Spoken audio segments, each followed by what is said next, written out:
That which does not kill us makes us stronger. We've all heard that quote. It has been plastered on gym walls and motivational posters for a century. It's a cliché, a mantra we throw at friends in crisis. But for Friedrich Nietzsche, it wasn't a platitude. It was the fundamental law of becoming. It was the key to unlocking the exceptional life.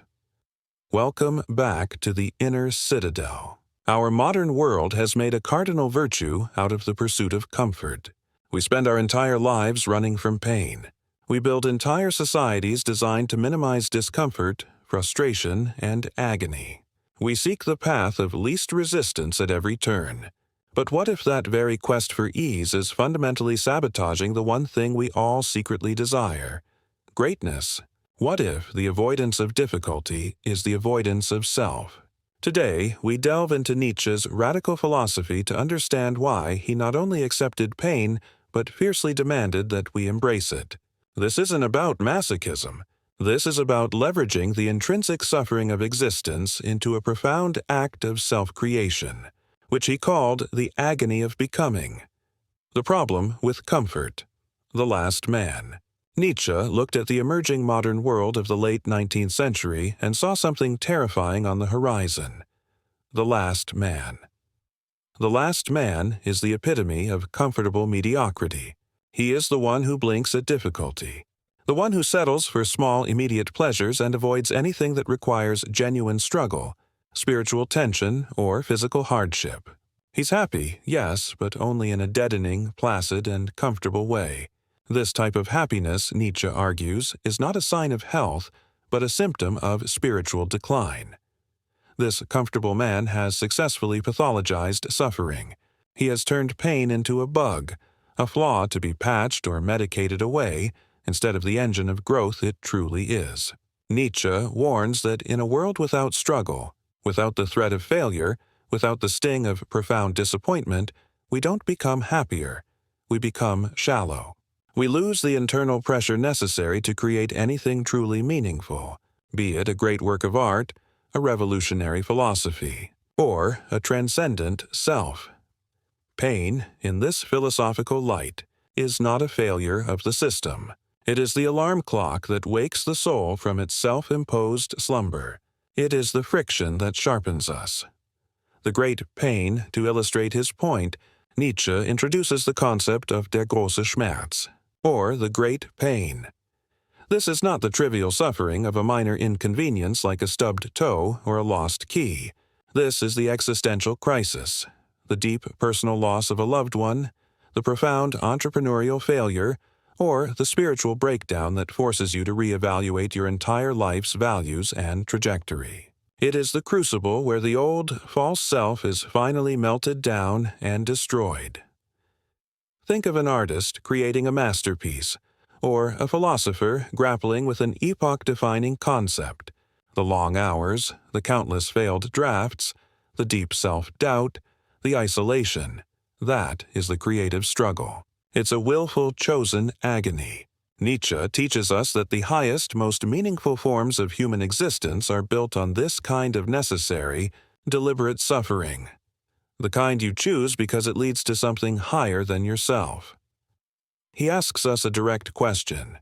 Are you willing to suffer the pain required to be the person you could be? To climb out of your rut, you must first be willing to endure the soreness of the climb. Only the individual who truly suffers can reach the heights of self-mastery and self-creation. The Eternal Recurrence. We now arrive at Nietzsche's most profound and challenging thought experiment. The Eternal Recurrence. Imagine for a moment. A demon appears to you one night in your loneliest hour and tells you that you will live this exact life. Every joy, every success, and every single pain, every disappointment, every single mistake, over and over again for all eternity. The question isn't whether this is physically possible. The question is a moral and psychological one. How would you react? Would you sink to your knees and curse this demon as a moment of absolute despair? Or would you say, yes, do it again, I am ready for it and everything it contains? The test of eternal recurrence is the ultimate measure of whether you have affirmed your life completely. If you dread the idea of recurrence, it means you have not truly lived. You have only been tolerating large parts of your life, wishing away the difficult or painful moments. The highest form of personal freedom is to live in such a way that you would will every single moment, including the agony, to return forever. Amor Fati, love of fate. The ultimate answer, the highest expression of the self-mastery gained through the acceptance of suffering, is the concept of Amor Fati, the love of fate. Amor Fati is not mere resignation, like passively saying, "Oh well, it happened. I guess I'll move on." It is an active, joyous, and unwavering affirmation of everything that has ever been, is now, or ever will be. It is the recognition that the good and the bad, the joy and the pain, are inextricably linked. You cannot have the transcendent feeling of being at the summit of a mountain without the crushing difficulty of the ascent. The peak is defined by the struggle to reach it. The person who practices Amor Fati doesn't just endure their pain, they hug it. They recognize that their suffering is not a detour or an accident. It is the exact, necessary path that forged them into the individual capable of experiencing the joy and meaning that follows. They look at their mistakes, their heartbreaks, their devastating failures and say, "Thank you. You made me strong." This is the final, agonizing, yet liberating step of becoming great.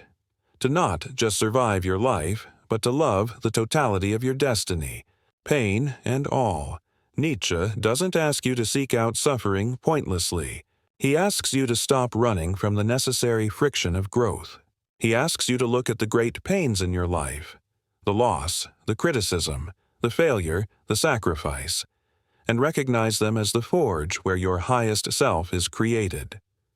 The pain is not a wall. It is the price of admission to your own potential. Embrace it, affirm it, and through it, truly become who you are. Now, I want to hear from you. In the comments below, share one major pain or failure in your life that you can now look back on and say, "That struggle was necessary for who I am today." Thank you for watching the Inner Citadel. If this exploration resonated with your own journey of self-overcoming, please like and subscribe for more dives into the great minds who challenge us to live deeper lives.